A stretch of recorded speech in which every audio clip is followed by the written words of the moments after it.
I hope you are as excited as I am today. We are in for a truly special experience. We are gathered here not just to listen, but to learn, to grow, and to be inspired. Today, we are honored to have a guest whose name has become synonymous with excellence in both science and education. The one and only Dr. H.C. Verma. Round of applause, please. So please join me in welcoming Dr. H.C. Verma on the stage with a round of applause. खुशी की बात हमारे लिए है कि इस 25 साल से करीब ये काम चल रहा है, हमारा 2001 से चल रहा है। अभी तक हम अमीर हो या गरीब हो, बड़े स्कूल के लोग आ जाए, प्राइवेट स्कूल के जहाँ की महीने की फीस 10,000 रुपए है, उसके भी बच्चे आते हैं, उनको भी जरूरत है, उनको भी जरूरत है। एजुकेशन की जरूरत ऐसा नहीं है कि उनको नहीं है। उनका स्कूल बहुत बड़ा होगा, लेकिन स्कूल में क्या होता है उनके स्कूल में वो डिपेंड करता है। फीस बड़ी होने से, बिल्डिंग्स बड़ी होने से पढ़ाई अच्छी होगी ये जरूरी नहीं होता है। तो जरूरत सबको होती है। तो हमारे यहाँ बड़े स्कूल वाले आ जाएं, छोटे स्कूल वाले आ जाएं, अभी तक हमने किसी से भी एजुकेशन देने के लिए कभी भी कोई भी पैसा, एक रुपया भी नहीं लिया।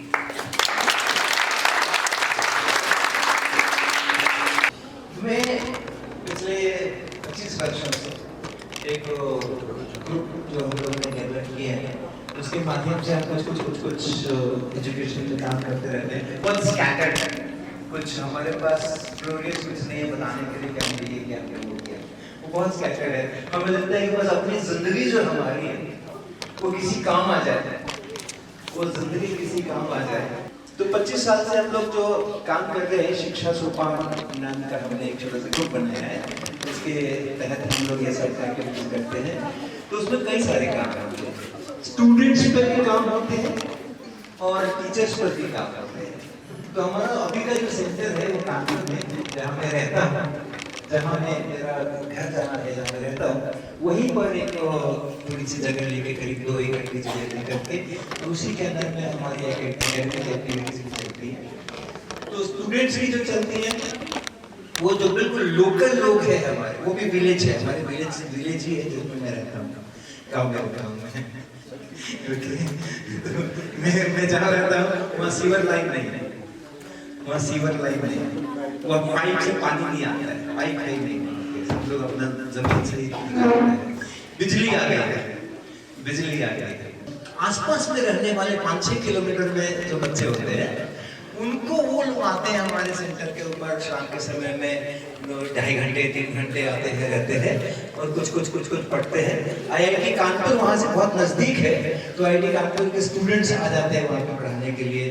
लेकिन ऐसे कई बार हुआ कि वो हमने जो स्कॉलरशिप का टेस्ट लिया, उसमें उस लड़की ने पास कर लिया और उसको हमारे यहाँ से 5,000 रुपए मिलने वाले हैं, तो उसकी पढ़ाई आगे कंटिन्यू हो गई, नहीं तो उसकी पढ़ाई कभी खत्म हो गई थी। तो इस प्रकार के भी कुछ कार्यक्रम हम लोग के चलते रहते हैं। फिर हमारे यहाँ एक पूरा सेटअप है, हमारे क्लासरूम स्ट्रक्चर नहीं है, स्कूल का कोई स्ट्रक्चर नहीं है हमारा, लेकिन हमारे यहाँ लैब्स का स्ट्रक्चर है, प्रयोगशालाओं का, लेबोरेटरीज का स्ट्रक्चर है। और हम क्लास 6 के बच्चों के लिए जो लेबोरेटरी चाहिए वहाँ से शुरू होता है, और masters, bachelors, master, PhD, MSc करने वाले जो हमारे स्टूडेंट्स होते हैं यूनिवर्सिटी के, उनके लिए जो जिस तरह की लैब चाहिए वो भी वहाँ पर बनती है। और बच्चे लोग आते हैं, हर क्लास के बच्चे लोग आते हैं, विजिट करते हैं वहाँ। कुछ 4-5 घंटे वाले प्रोग्राम्स होते हैं, कुछ 3-4 दिन वाले प्रोग्राम्स होते हैं। जो साहब कह रहे थे भी यही बात कर रहे थे कि जो कॉर्पोरेट बड़े ग्रांट है ना, जो बहुत सारी फीस लेकर के और बहुत सारे बच्चों का एडमिशन करते हैं, फिर उनको नीट के लिए पढ़ाते हैं, जेई के लिए पढ़ाते हैं। और यूपी के बाद जो दूसरा नंबर है हिंदुस्तान में, जहाँ मैं बार-बार आ रहा हूँ, वो आपका कश्मीर है।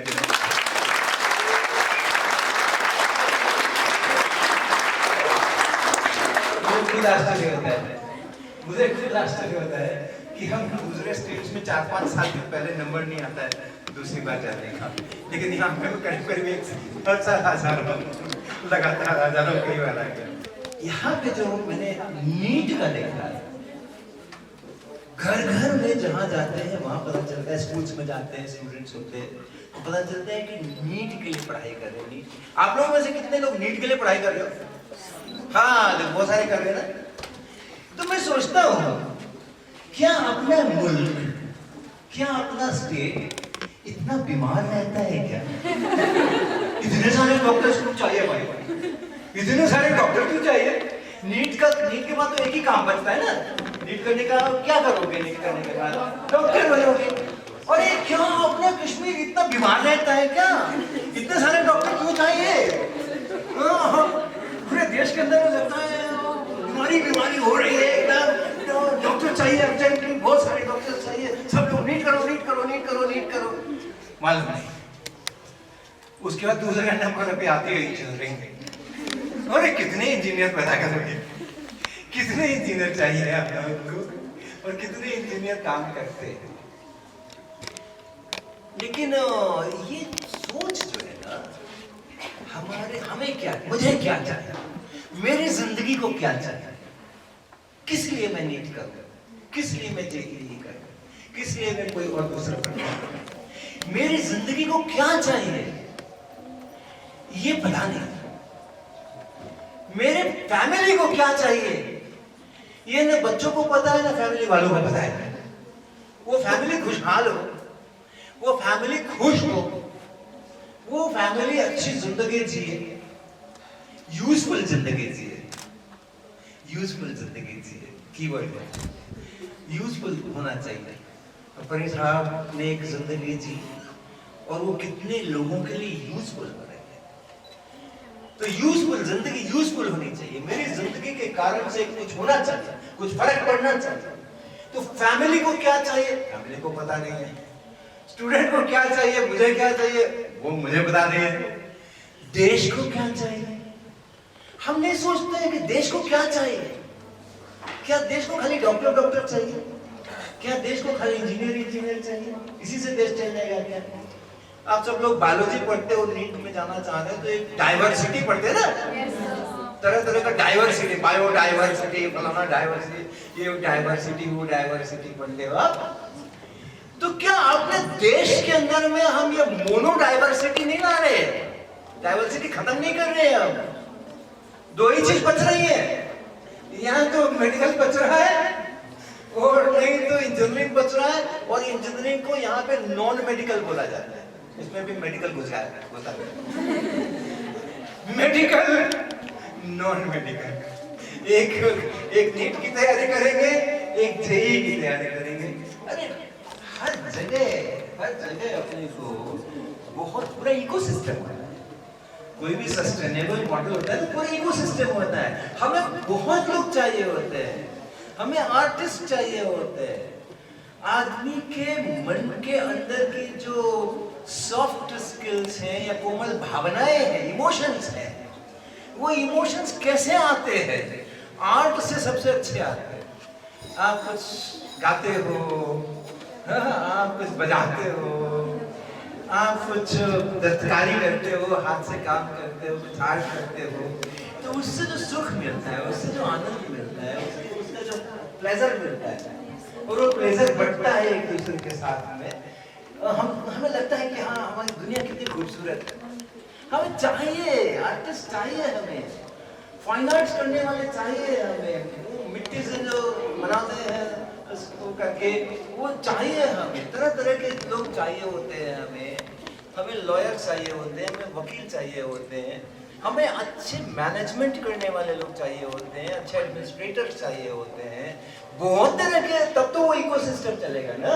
तो इतना एक ही तरह ऐसा तो नहीं है ना कि हमारा कोई ऐसा जीन है कि हिंदुस्तान के अंदर के जितने भी लोग होंगे उनमें एक ऐसा जीन है कि वो बायोलॉजी पढ़ेंगे और डॉक्टर ही बनेंगे, और वो ऐसा तो नहीं है ना, जेनेटिक तो नहीं है ऐसा कुछ। एक तो ये बात है कि भैया अपना गोल ढंग से तय करो, अपना गोल ढंग से तय करो, और जिंदगी यूजफुल होनी चाहिए यार। अपनी दुनिया जो है वो अपने घर है। हम लोग कहाँ रहते हैं? कश्मीर कहाँ रहते हैं? इंडिया कहाँ रहता है? एशिया कहाँ रहता है? अपना जो ग्लोब है, अपना जो अर्थ है, वो पूरा अपना घर है। और मैं इसलिए कह रहा हूं अपना घर उसको कहते हैं ना जिसमें कि एक बड़ी स्ट्रॉन्ग सी बाइंडिंग होती है। तो हम उसको कहते हैं फैमिली है, ये मेरी फैमिली है, ये मेरी फैमिली है, ये मेरे रिलेटिव्स हैं, ये है। तो हम उसको कहते हैं जब कनेक्टेड होते हैं तो हम कहते हैं ये घर है, ये फैमिली है, ये मेरा घर है। आज पूरी धरती कनेक्टेड है। ध्यान रखना है, दुनिया के साथ अपना रिश्ता ध्यान रखना है। ये मेरा घर है, ये दुनिया मेरा घर है, इसमें पूरा नहीं फैलाना है, इसमें पूरा नहीं फैलाना है, इसमें कार्बन डाइऑक्साइड नहीं बनाना है। जहां एकदम अहम जरूरत है, खाना बनाना है, खाना नहीं खाएंगे तो सफाई भी नहीं करते हैं, तो एलपीजी जलाना ही जलाना है, वो ठीक है वहां तक। लेकिन ये जो शौकिया हम कार्बन डाइऑक्साइड बनाते रहते हैं, एक के साथ एक फ्री मिल रहा है तो चलो एक की जरूरत है तो दो खरीद लो, उतने पैसे में दो मिल रहा है, ये जो हम शौकिया कार्बन डाइऑक्साइड फैला रहे हैं, कूड़ा फैला रहे हैं, इससे बचना।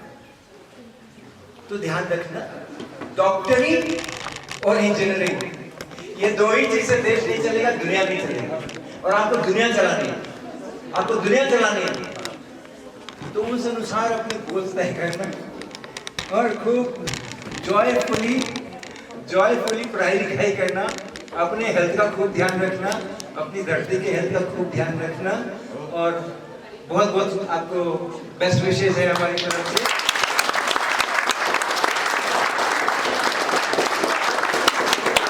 आगे आप अभी आपको बहुत समय रहना है धरती के ऊपर, हम लोग को जितने समय रहना है उससे बहुत ज्यादा समय रहना है। धरती में प्रॉब्लम आएगी तो आपको ज्यादा फेस करना पड़ेगा, हमें तो थोड़े दिन के लिए। ओके, फिर वो अगली जनरेशन आएगी, उसकी अगली जनरेशन आएगी, तो हमें अच्छी सी धरती छोड़ के जाना है, अच्छी सी धरती बनाना है, आगे की जनरेशन को हमें तकलीफ नहीं देना है। ऑलराइट, चलो थैंक यू।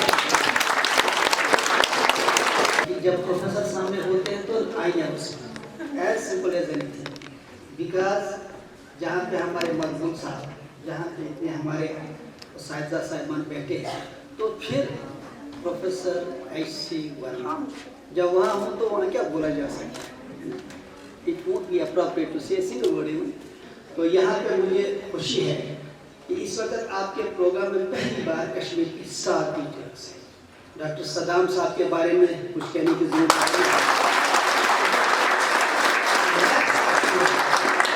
मुझे लगता है कि इनके लिए दिक्कत होती है कि जब किसी मेडिकल कॉलेज में जाएंगे तो हर एक चारों तरफ से आता है कि डॉक्टर साहब इस नाम से। And the most premier institute जिन्होंने हर सतह तक बच्चों के होलिस्टिक डेवलपमेंट के लिए काम, खुद इन्होंने नौकरी छोड़ी, गवर्नमेंट जॉब छोड़ी, और उसके बाद किस तरह से एक एक करके बच्चों को, और बड़ी ब्यूटी ये रही कि कभी किसी गरीब से फीस नहीं लिया, किसी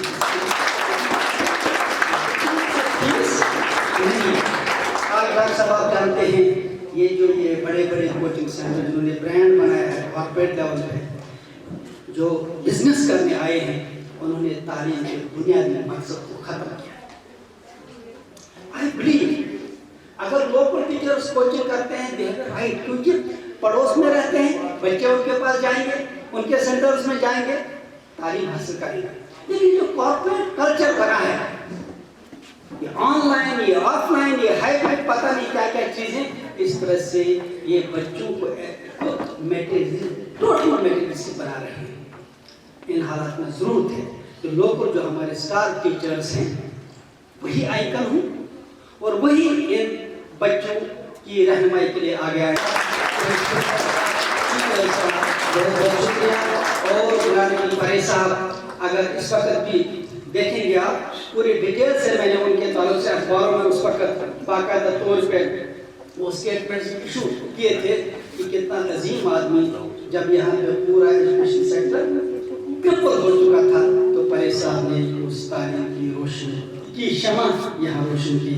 थैंक यू वेरी मच। ये हमारे लिए बहुत ही बड़ी प्रिविलेज है, क्योंकि जब वार साहब मेरे पास आए, कहा कि यहाँ पे प्रोफेसर एस.सी. वर्मा आए हैं, क्योंकि मैं आपको एक चीज़ बोलूँगा कि जब हम पढ़ते थे, अपने टाइम जब पढ़ते थे, फिजिक्स मेरी बहुत कमज़ोर, बहुत ज़्यादा कमज़ोर। तो जब मैं 11th स्टैंडर्ड में आ गया तो फिजिक्स का मुझे इतना फोबिया था, बहुत ज़्यादा फोबिया था। तो उसके बाद मैंने उस टाइम कैसा क्वालिफाई किया, बहुत कम मार्क्स फिजिक्स में थे, तो मगर फिर भी क्वालिफाई मैंने JKCET उस टाइम किया।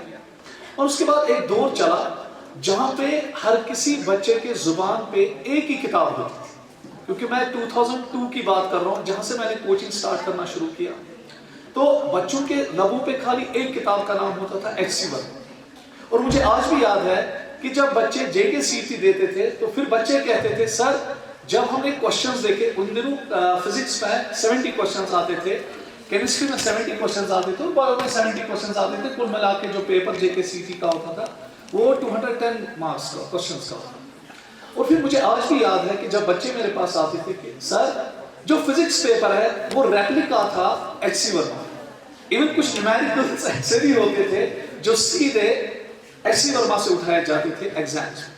तो आबिद सर भी यहाँ पे, दाऊद सर भी यहाँ, इनको तो ज़्यादा पता होगा क्योंकि इन्होंने उस एरा में क्वालिफाई किया था, तो मैं उससे पहले ही था, सीनियर था। तो मगर एक चीज़ है कि हर किसी बच्चे के लबों पे एक किताब थी, वो HC वर्मा।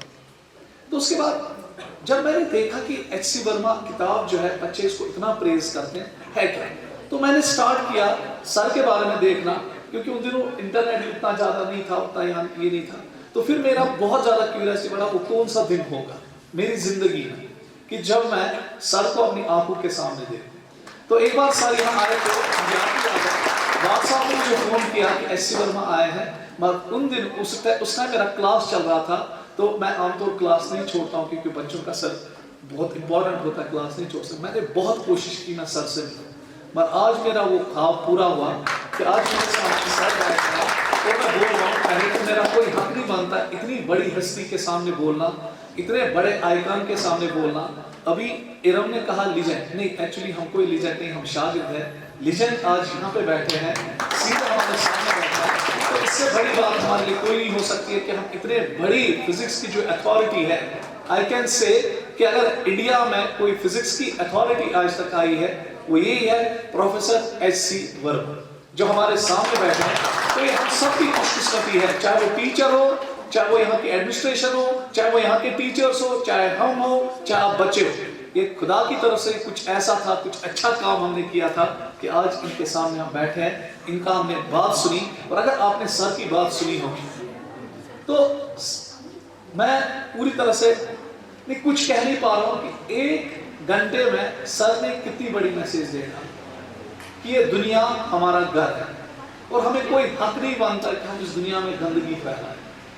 तो गाड़ी से, टूथब्रश से, एक गिलास से, एक कप से आप छोटे बच्चों को सर ने दुनिया की अहमियत सिखाई, इस दुनिया में रहने के लिए हमें इस दुनिया को कितना साफ रखना है। इसलिए सर मैं आपको बोलूँगा, हम जिस रिलीजन को बिलोंग करते हैं, we belong to Islam, Muslim religion, sir वहाँ पे ये कहा गया कि सफाई पाकीज़गी वो हमारा आधा ईमान, अपनी सराउंडिंग्स को साफ रखना वो हमारा आधा ईमान। अगर हम सफाई नहीं रखेंगे सराउंडिंग्स में तो हमारा ईमान ठीक नहीं, we are not a good Muslims. तो दिस इज बोला, तो ये हमारा रिलीजन का एक आधा हिस्सा है जहाँ पे हमारे प्रॉफेट सल्लल्लाहु अलैहि वसल्लम ने बहुत स्ट्रेस किया कि अपनी सराउंडिंग्स को साफ रखो, अपने इलाके को साफ, अपने आप को साफ रखो। तो मैं बहुत थैंक्स कर रहा हूँ कि वो हमारे पास आए, हम नाचीज़ के पास आए जिसके लायक हम नहीं थे, सर यहाँ आ गए। नहीं तो मैं नहीं एक्सपेक्ट करता था कि सर यहाँ आए, मगर इनकी ग्रेटनेस है कि स्कूल हमारा जो चल रहा है, नहीं तो कश्मीर में बड़े बड़े स्कूल्स हैं, हमारा एक छोटा सा स्कूल है, छोटा सा इदारा है, मगर सर ने हमें रेस्पेक्ट दिया। तो विश कि सर हमारे साथ हमेशा रहे, जब भी कश्मीर आए एटलीस्ट हमारे पास आए। और मैं विश करता हूँ कि इनका जो साया है वो हम सब पे रहे, इंडिया पे रहे, यहाँ के जो साइंटिस्ट है, यहाँ के जो टीचर्स कम्युनिटी, यहाँ के जो फिजिस्ट है, साया इनका बरकरार है। इन्होंने कहा हमारी एज तो चली गई, नहीं सर आपको अभी बहुत देर तक रहना है इस दुनिया में, हमें गाइड करना है, यहाँ के टीचर्स को गाइड करना है, यहाँ के स्टूडेंट्स को गाइड करना है। तो हम चाहते हैं कि ये लॉन्ग, तो आपका जो हमारा ये है हाथ है, जो यहाँ के टीचर्स हैं, आप उनको कंटिन्यूसली गाइड कीजिए, हम जैसे टीचर्स को भी कंटिन्यूसली गाइड कीजिए, ताकि हमें पता चले कि एजुकेशन जो है उसका value. I feel extremely painful not to have in this function our beloved chairman, late Haji J.N. Paresa. Respected Varma sir, our chairman established this trust way back in 1993, single-handedly, without any money, without any support. He was an intellectual exuberance, grace personified icon who wanted to contribute in education sector. Besides being an eminent educationist, he was a great religious scholar. His contributions cannot be waved off. He lived for the society, especially for the downtrodden people. जो books इन्होंने लिखी, S C. Verma part first, S C. Verma part second, that's considered to be the Bible of physics. Sir का जो respect है, मतलब sir की जो level है, पहले मैं थोड़ा मैं बता दूं। 1992 में सर ने जो आईआईटी कानपुर है वहां से एमएससी पीएचडी कंप्लीट किया 92। तो आप तो बॉर्न है 2000 ऑनवर्ड से, तो आप अंदाजा करिए। दूसरी बात, जो इसरो के साइंटिस्ट रहता, आप उनसे थोड़ा सा जान सकते हैं कि सर की लेवल क्या है। आप उनसे पूछिए जो आईआईएम से, उनसे थोड़ा सा जान लीजिए सर की लेवल क्या है। हम इनकी रेफरेंस देते हैं जब हमारे पास एक न्यूमेरिकल आती है। अच्छे से सुन लीजिए, जब एक न्यूमेरिकल आती है, मतलब अप्रोच अगर आपको देखना है कि 100% जो मिल सकता है वो आप सर से ले सकते हैं। कुछ चीजें मैंने अपनी जिंदगी में, अपने इंजीनियरिंग के टाइम सर के लेक्चर सुने हैं, देखे, पढ़े। जैसे एक कॉन्सेप्ट सर ने डिस्कस किया था, रिफ्रैक्शन जब होती है तो रिफ्लेक्शन जरूर होती है, और जब रिफ्लेक्शन होती है इट इज नॉट नेसेसरी कि रिफ्रैक्शन वहां पे हो। Thanks so much sir, that was a beauty. मतलब ऐसी चीजें मैंने सर से सीखी। जैसा कि सर ने पहले कहा, जेएनवार सर ने, और कि यहाँ बोलना मेरे लिए बहुत मुश्किल है। क्लास में तो मैं बहुत है ना बातें करता हूँ, बट उनके सामने बोलना, जिनकी किताबें पढ़ा के हम पढ़ाते हैं, तो जब भी हम पढ़ाते हैं तो रेफरेंस होती है ऊपर एस.सी. वर्मा से लिए हैं। तो सर हमारे सामने बैठे, और फिर जेएनवार सर है और सदाम सर है, तो इनके सामने बहुत मुश्किल है बोलना, और मुझे लगता है कि इतना काफ़ी है। Our students have recently passed the exams, the board exams, 10th and 12th class students, and I would like to invite you on the stage to give them the appreciation. आज हमने एक बहुत ही बड़ा प्रोग्राम ऑर्गेनाइज़ किया है यहाँ पर, जिसमें हमने H.C. Verma, doctor H.C. Verma, renowned physicist और एजुकेटर जो है, उनको इनवाइट किया था, और उन्होंने जो एक सेशन बच्चों के साथ किया वो बहुत प्रोडक्टिव था। और मैं चाहती हूँ कि ऐसे सेशंस जो है बार बार होते रहे, बिकॉज़ इनसे स्टूडेंट्स जो है वो बहुत कुछ सीखने को उनको मिलता है, और एक एक्सप्लोर कर पाते हैं वो कि किस तरह से उनको अपने जो है फील्ड में, साइंस के फील्ड में किस तरह से उनको एक्सेल करना है। तो ये प्रोग्राम हमने आज पहली बार यहाँ कंडक्ट किया, एंड आई थिंक कि वो एक सक्सेस था। Highly dedicated to Ghulam Nabi परे साहब, बिकॉज उनका एक मिशन था, उसी मिशन को हम आगे लेकर जा रहे हैं, और ये उसका एक स्टेप था जो हमने लिया है। इंशाल्लाह आगे भी ऐसे बहुत सारे इवेंट्स होंगे जिनमें हम लोग जो है बहुत सारे अदर डिग्निटरीज़ को भी इन्वाइट करेंगे। बेसिकली ये एक बहुत ही बड़ी अपॉर्चुनिटी थी हमारे लिए कि H.C. Verma, doctor H.C. Verma खुद से फैसिलिटेट कर रहे थे हमारे स्टूडेंट्स को, जिन्होंने अभी हाल ही में 10th और 12th के एग्ज़ाम्स क्वालिफाई किया, और बहुत ही फ्लाइंग कलर से जो है वो उसमें अपेयर हुए हैं, और उनके मार्क्स जो है बहुत ही अच्छे आए हैं। तो उनको हमने थोड़ा सा जो एक टोकन ऑफ अप्रिसिएशन देने की कोशिश की है, बट थ्रू H.C. वर्मा ये थोड़ा ग्रैंड हो गया।